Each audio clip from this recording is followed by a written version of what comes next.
نحمده ونصلي على رسوله الكريم اما بعد فاعوذ باللہ من الشیطان الرجیم بسم اللہ الرحمن الرحیم السلام علیکم ورحمۃ اللہ وبرکاتہ۔ دوستو، آج دو موضوع ہے۔ نمبر 1 زیادتی علم کا سوال اور دوسرا نور علم اور گناہ۔ پہلا موضوع زیادتی علم کا سوال۔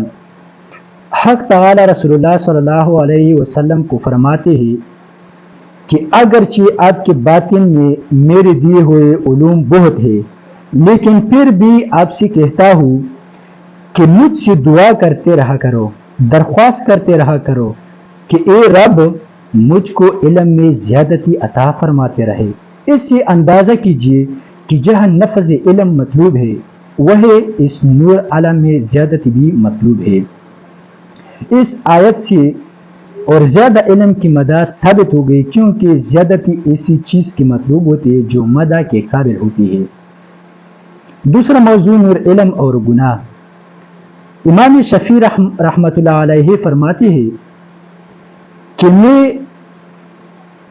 میں نے اپنے استاذ حضرت امام وقی رحمہ اللہ سے اپنے سوء حفظ کی شکایت کی تو انہوں نے مجھ کو گناہ چھوڑنے کی وصیت کی۔ میں نے بزبان حال عرض کیا کہ کیوں، گناہ کو سوء حفظ میں کیا دخل ہے؟ امام وقی رحمۃ اللہ علیہ نے فرمایا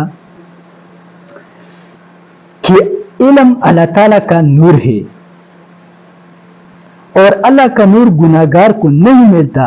اس کو یوں بھی کہہ سکتے ہیں کہ جب علم نور الہی ہے تو علم حقیقت دین ہو، اور معصیت جو مثل ظلمت ہے، رات ہوئی تو تم رات میں دین کو تلاش کر رہے ہو، تو بلا رات میں دین اور ظلمت میں نور ملنے کا سوال کہاں پیدا ہوتا ہے؟